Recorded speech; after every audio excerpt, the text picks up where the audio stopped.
Good afternoon, everyone. This is Rima, your biology educator from Vistas Learning. So, Vistas Learning is an online educational platform where we provide quality education for all. So, to get all the benefits from our channel, do subscribe to it, like, and also share it with others so that someone out there get access to quality education. So in our previous class, we have started with a chapter that is your chapter number 1, right? And we are done with the characteristics of living organisms, and also we have seen in our previous class about diversity in living organisms, right? And also we have studied the taxonomic categories, isn't it? I hope you all have understood all these concepts, right? We have seen nomenclature, we have seen classification, right? So today will be your part 3, that is lecture number 3, and we are going to learn about the taxonomical aids and important MCQs, and also some questions will be solving. So I hope you all are ready with your notebooks. So let's begin today's session.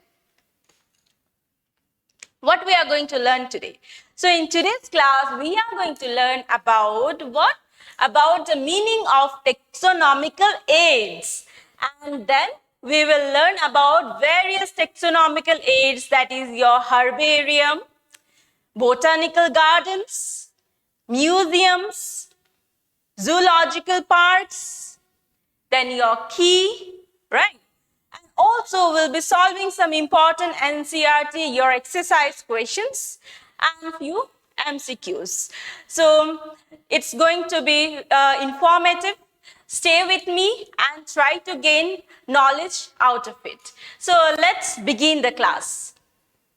Now, what do you mean by taxonomical aids? What is this taxonomical aids? You know that we have discussed in this living world, we have large variety of plants and animals, isn't it? So we have to identify them, right? Some of the plants, some of the animals, they are endangered species. They are extinct species. So we have to preserve them, right? So it's a technique and procedure to store the information as well as what? As well as specimens or identification or the classification of organisms. It's nothing but it is a technique by which we can preserve the information about that plant and the animals. So, yes.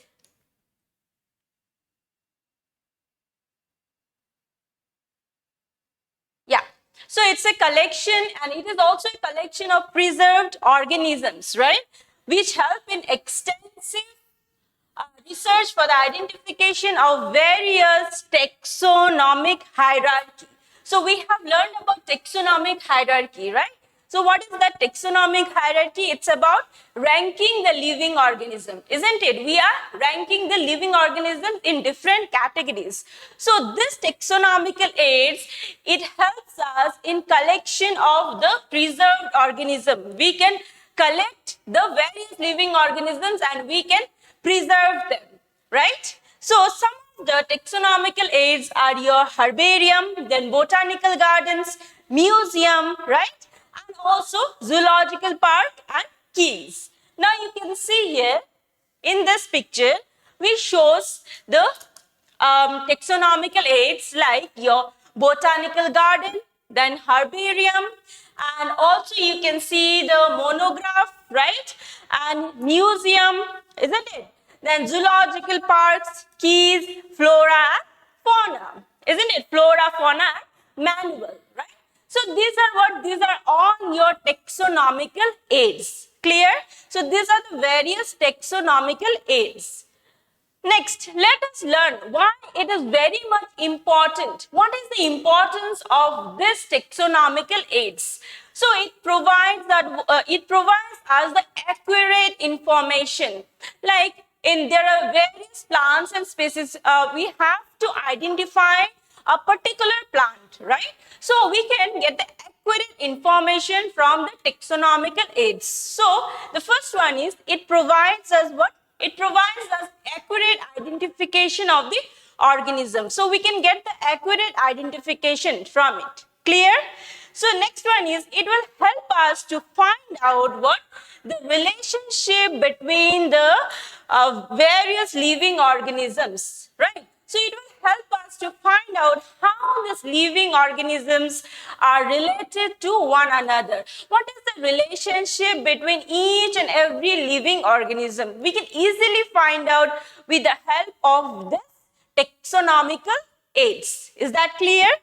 Next is, it helps us to store the information for future studies. So it also helps us to store the information for our future studies, right?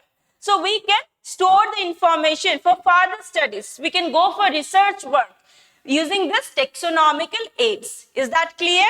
All right. Okay. Now the first one, that is your herbarium. Now what do you mean by this herbarium? Herbarium is related to plants only. Clear? So here what we do is, here we preserve the species of plants. Clear? Only the plants. So it's a storehouse of the collected plant specimens that are dried, pressed and preserved on sheets. Is that clear? So what is this? It's a collection of various plant specimens. So what we do? We collect them first, right? First we have to collect them. Then we have to keep it in a box, right? And then we have to dry it, press it, right? We can preserve it on the sheets. Is that clear? So that is your herbarium. So you can see in this picture. So see, these are the sheets of pages, right? So the various plants are being collected from various locations or the areas, and they are being dried and preserved. So in that way, we can carry out the scientific research using that. Is that clear? So next is your importance of herbarium. What is the importance of this herbarium? Let us find out. A herbarium is a critical resource for biodiversity, right? So it's a critical resource for your biodiversity, ecological and evolutionary research studies.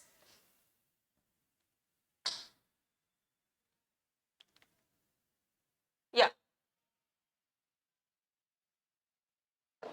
So it's a critical resource, right? For what? For your biodiversity, isn't it? So what do you mean by biodiversity? It means variety in living organisms, right? We can find out which species of plant it belongs to.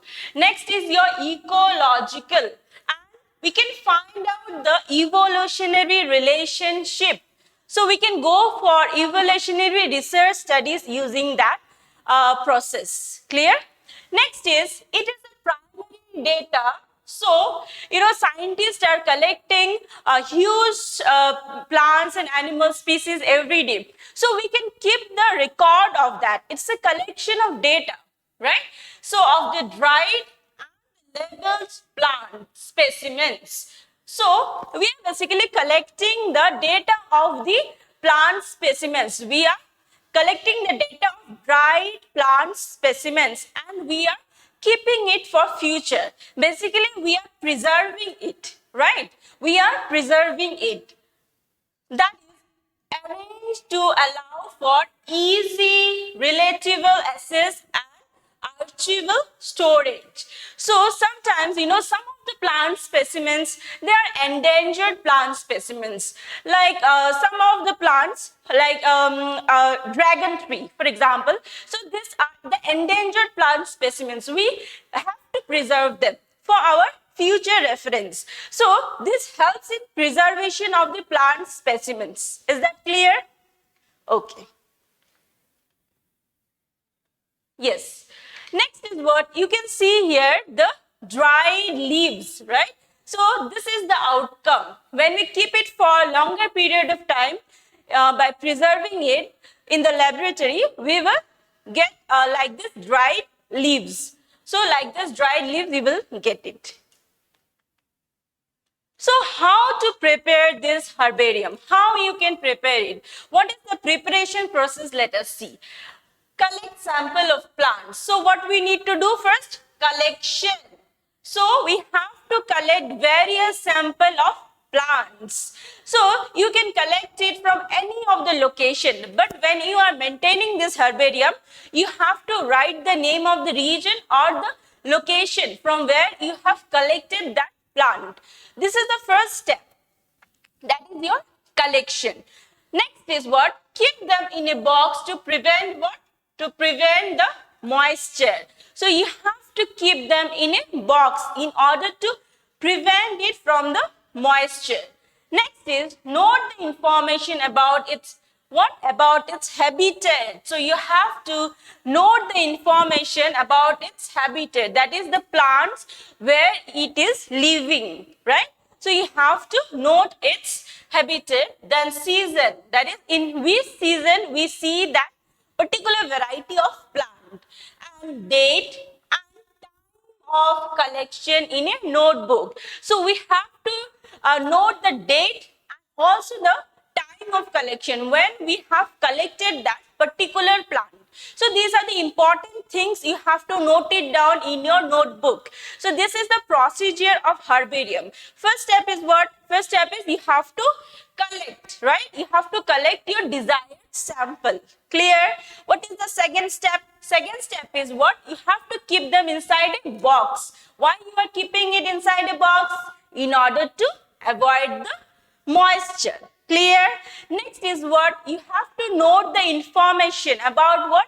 About these things like habitat, about its season, then date, and also the time. Right? Next is dry the samples by keeping them in between the folds of newspaper. So, for example, you have taken a rose, for example. So, you keep it in a newspaper and fold it, right? So, you keep it for 2-3 months or 1 month, right? You will see that you will get the dried rose after 1 month or 2 months. That is nothing but herbarium. It is the process of herbarium. Is that clear? Okay. So this is the preparation. How you can prepare the herbarium. Okay. Next is, what are the criteria? As I have already said you, the first criteria is scientific name of the plant. What is the scientific name? And what is the common name of the plant? For example, this is a rose. Rose is what? It's a common name, right? So you will write here as, for example, common name. So common name you will write as rose, right? So common name is your rose, isn't it? Then scientific name, I'm writing in short. Scientific name of the rose you will write like Rosa, then indica. Indica. You remember, scientific name always should be underlined, isn't it? Next is you will write the family of which the rose plant belongs, like rose, right? So you have to write it in a paper. For example, it's a white A4 size sheet you will take and you will paste that rose, and on the downside, that is here, you will write all these things. Is that clear? You will write here the common name, the scientific name, and also the family. Then what? Region of collection, from where you have collected that, and date of the collection, name of the collector. That is your name. Is that clear? So that is how it is done. So these are all the criteria for maintaining the herbarium. Understood? Okay. Next, what we will see, the uses of herbarium. What are the uses of herbarium? Why it is useful? As I have already said that there are many rare species of plants, many endangered species of plants, right? So we have to preserve them, isn't it? So what are the uses? It is used for identification of your plants, right? So we can easily identify the plant. For example, the endangered plant which is going to be extinct after 10 to 20 years. So if we preserve them using this herbarium technique, we can identify them after 20 years, right? So we can easily identify the plant. Next is, it is used in locating the wild varieties and relatives of economically important plants. So we can easily identify the economically important plants using this process. Clear? Next is, it is helpful for research in plant taxonomy. What is taxonomy? That is your identification, classification and nomenclature, right? So it is helpful for classifying, for identification and naming of that plant, right? So it is helpful in the research work for your taxonomy, then your morphology. What is morphology? Yes, it is your physical appearance, isn't it? Then ecological distribution and endangered and rare species. So endangered and rare species of the plants, we can easily identify them, or you can easily use them in your research work. Clear? So this is all about the uses of your herbarium. All right. So next is your, we are going to see, yes, what is this? This is the world's largest flower. It is Rafflesia. So this is one of the endangered species you can see. So this is Rafflesia. It is around across 3 feet. It is more than 3 feet in its height. And it is found where, you know, it is found in Indonesia. So it is found in Indonesia. So it is the world's largest flower. It is the world's largest flower. Clear?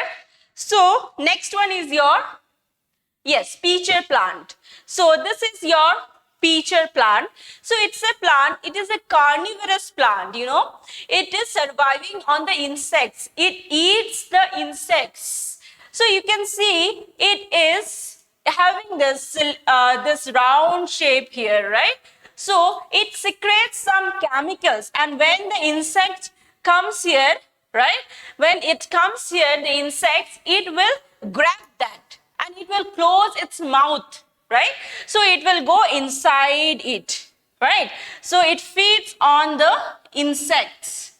So it is a carnivorous plant.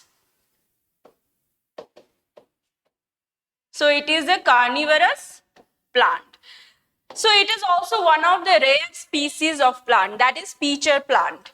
So we can preserve it using this herbarium technique. Next is your next taxonomical aid. Till now we have understood about this herbarium. This is one of your taxonomical aid, right? Now let us see what is botanical gardens. So have you ever visited to this botanical gardens? You will see variety of plants, right?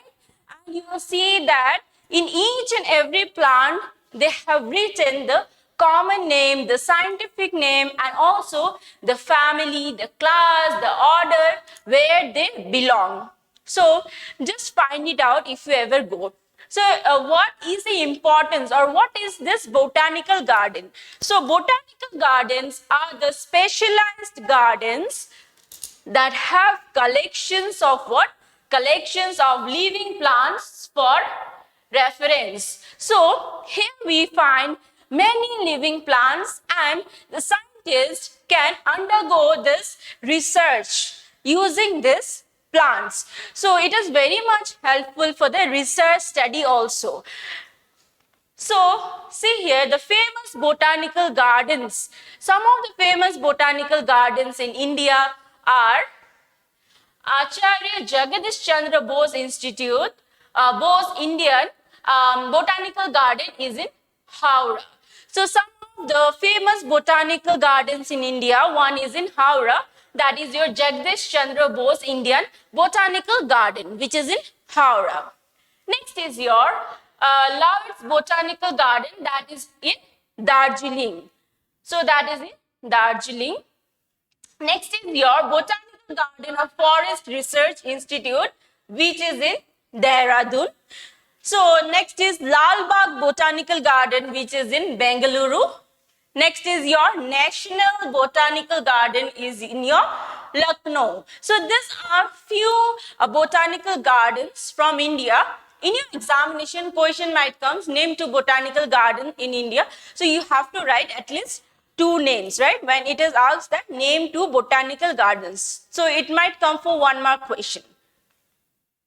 Next is which picture it is. It is also one of the oldest and the largest botanical garden. That is your Lal Bagh Botanical Garden, which is in Bengaluru, Karnataka, right? Yes. So this botanical garden has also got large variety of plants species. Clear? Okay. Now let us see what is the role of this botanical garden. So botanical gardens have got what? They have aesthetic appeal. What is the meaning of aesthetic? Aesthetic means it's beauty, right? So we see many varieties of plants, many varieties of flowers in a botanical garden. So it gives us happiness, right? Beauty. So and provides recreational facility to the people. Recreational means enjoyment. We can enjoy, we can visit to those areas under the nature, right? And we can enjoy. So it gives the aesthetic appeal and the recreational facility to people. Then next one is it plays an important role in conservation of your endangered species. So endangered species are what? Endangered species are the rare species, right? So these are the rare species. So we can conserve this we can conserve the species through the botanical gardens. Next is it helps in creating pollution-free environment. So, you know that we always celebrate this environment day and all, right? Where we where we plant large number of plants on that day. So why we do that? Because we get oxygen from the plants, right? And the plants, they absorb the carbon dioxide, right? So the roots of the plants and the leaves of the plants, they have got pores. So pores in the leaves of the plant and also in the roots of the plant helps in absorbing what? Helps in absorbing the carbon dioxide, and it gives us what? It gives us oxygen. So it helps in what? It helps in creating pollution-free environment. Clear? Okay. So next is it serves as habitat for animals. You know that there are large number of animals which live in plants only, right? So it is their home. So it serves as a habitat for large number of animals. Okay. Next will be your museum, right? It is also one of the taxonomical aids. So what is this museum? It is also a place where we see the collection of the plants and the animals. So it's a place for collection of what? Collection of preserved plants and animal specimens for our study and reference. So have you ever visited to the museum? You will see that there are variety of the preserved plants and animals, and through that you can gain lots of knowledge about their traits, right? You will be knowing about their characteristics while we will be visiting into the museum. So it also provides us lots of knowledge. Next, let us see the purpose of this museum. So what is the purpose of this museum? Yes, it is to collect and to preserve. So the purpose is to collect, preserve and interpret. What is the meaning of interpret? Interpret means finding the relationship between the living organisms and also display the objects of artistic, cultural or scientific significance for the study and what? education of the public. So when you are visiting to the museum, as I have already said that, you'll be gaining lots of knowledge about the plants and animals which are preserved over there, right? So we'll be gaining lots of knowledge from that. So it will be providing what? Education of the public. So it will educate the public. Clear? So that is the purpose of your museum. Okay, now let us see some of the museums in India. So some of the museums in India are, one is your National Museum, which is in Delhi. Next is your Indian Museum, which is in Kolkata. Next is your Government Museum, which is in Chennai. Then Chhatrapati Shivaji Vastu Museum, which is in Mumbai, right? And the next one is what? Is your Shankar's International Dolls Museum, which is in your Delhi. And the last one is your Salar Jung Museum, which is in your Hyderabad. Is that clear? So these are the few museums in India. Clear? Okay. Next, what is this? Next taxonomical aid is your zoological park, right? So, zoological park, what is that? Where the animals are being preserved under the care of the human, right? So, large variety of the animals are preserved under the human care, isn't it? So, it's a place where the wild animals are being kept in protected environment under the human care, and which enables us to learn about their habitats and behavior. Clear? So zoological parks, it helps us to learn about their habitat and the behavior of the various animals. So who is managing that? Who is managing the zoological park? It is managed by your Central Zoo Authority of India.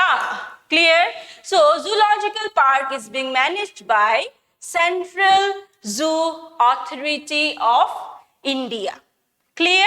So that is your zoological park. But what is the role? What is the importance of this zoological park? This is very, very important. Why?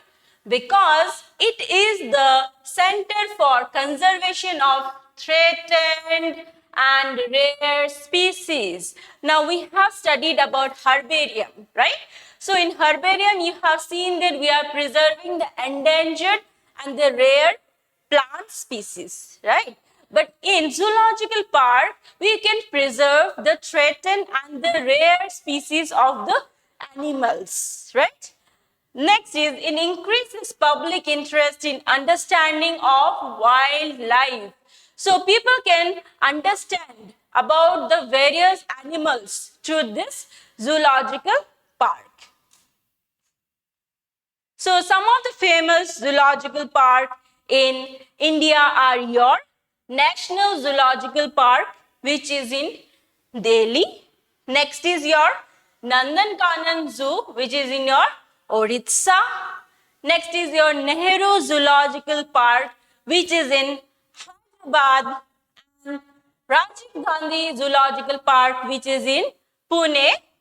And Mysore Zoo, which is in Karnataka, right? So these are the few zoological parks in India. Clear? Okay. And the last one is your key, right? What is this key exactly? You have seen keys, right? Lock and key, right? But what is this biological key here? So it is also one of the taxonomical aid which helps us in the identification of the plant and animals. So it is one of the what? It is the taxonomical aids which is used for identification of the plants and animals. But how? Based on their similarities and what? Based on their dissimilarities. So in key, there will be option, right? So there will be option for your right or wrong. Okay, so there will be two options. One will be your right or wrong.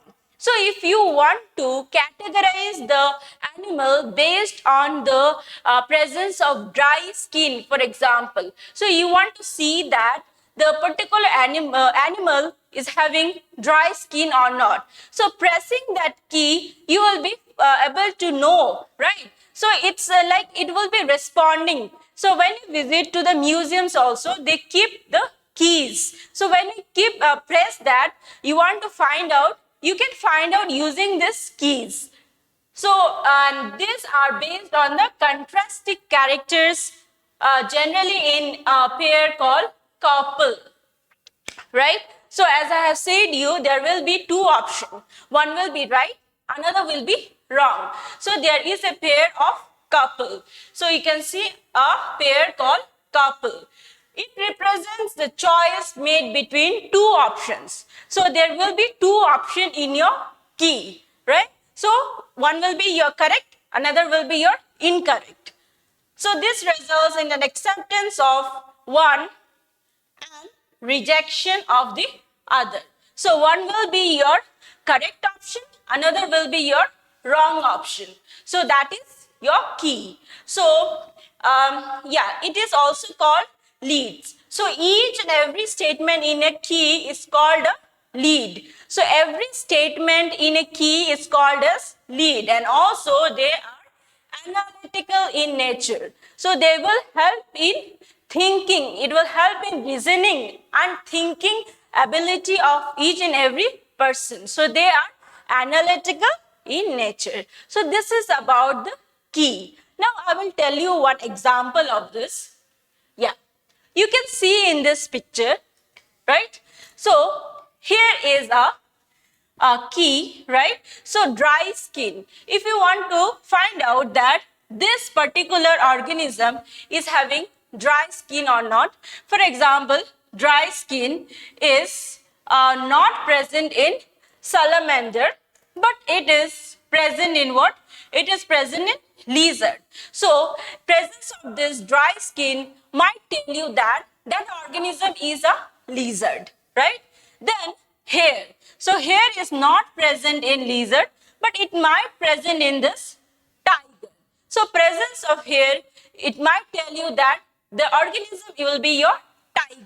So based on that key, right, we can identify the particular species. So here you can see that if bipedal is there, right? So bipedal means the organism which walk with the two legs. So in case of human beings, we are bipedal, right? So if bipedal option is there, that means it is the human, and in case of gorilla, it will be no, right? So that is the process how the key works, right?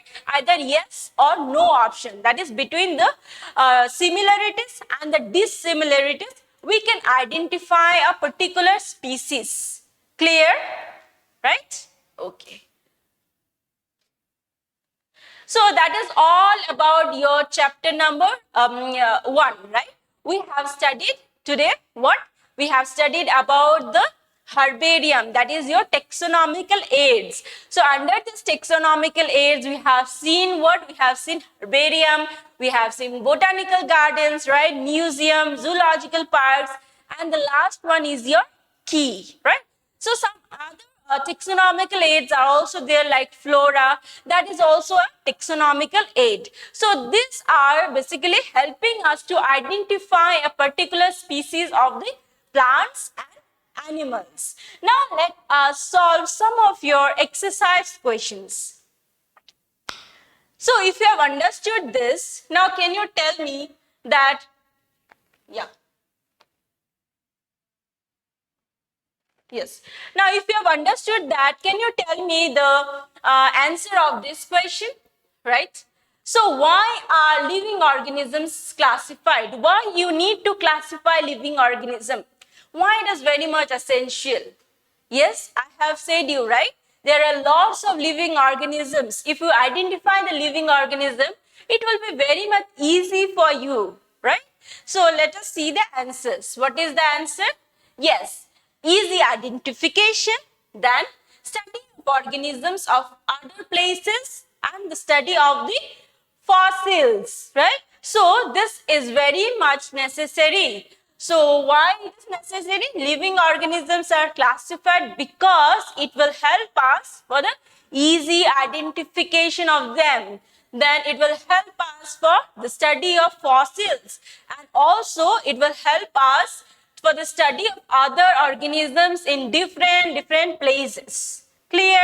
All right. So next question is your what different criteria would you choose to classify people that you meet often? What are the criteria you will choose when you are meeting someone? So the various criteria which you will choose is your, like, whom we meet are their behavior. How is the behavior of that particular person, right? The behavior and the geographical location where that person is located, what is the place, then the morphology and the family, right? So these are the various criteria you need to look clear when you meet a person. All right. Now, can you identify that which one is the correct name? Which one is the correct name? Scientific name of mango is your Mangifera indica, right? But here you see how it is written. One is written is this is fine, right? But here the I is your capital letter, right? So always the species name should start with small letter, right? So this one is the correct answer. That is your second one, right? Mangifera indica. I should be always small because this is species name always starts with small letters, right? Next question, can you identify the correct sequence of the taxonomical categories? What is the correct sequence here? You remember we have studied the taxonomical categories. The species is the lowest one, right? And the phylum is the highest one. So here, which one is the correct order? Is it the correct order? Species, order, phylum, kingdom? Is it the one? So which one is? This is the correct one. Species, genus, order and phylum. The answer is your number C. Clear? Okay. So that is all your NCERT questions, some of the NCERT questions which we have solved. Now let us see some of the important MCQs from chapter number 1. Can you answer this question? What is the common name of this? Yes, this is your house fly, right? So Musca domestica, which is the scientific name of your house fly, isn't it? So here the common name is your house fly. Clear? Next, binomial nomenclature was given by whom? Yes, it was given by Carolus Linnaeus. So he has given it in the year 1751, right?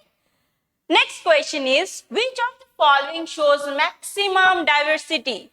Which one shows? It is Plantae, Animalia, Monera or the Protistus? Which one shows? It is your Animalia. That is, animal shows the maximum diversity. Clear? Next question is your taxonomic studies depends on what? Depends on ecological information of organism or the structure of cell and development process of organisms, external and internal structure of organisms, everything, right?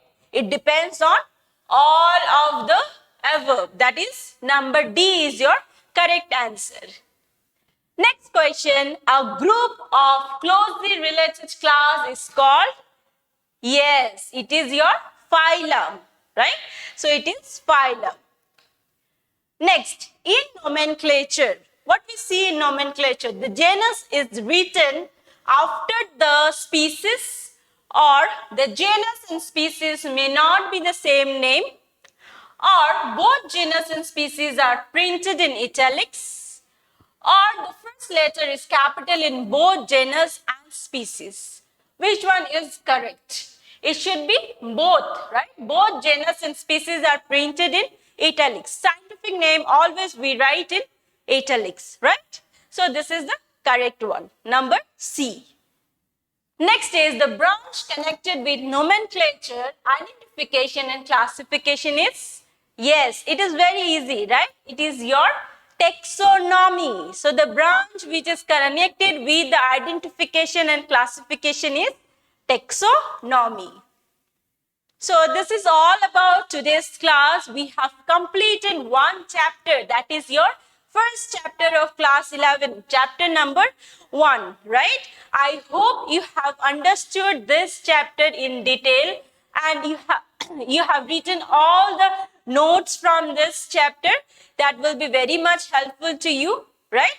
So this is all about today's class. If you have liked this video, do like it, share it with others so that someone will get benefit out of it. And in my next class, I will be studying with your chapter number 2.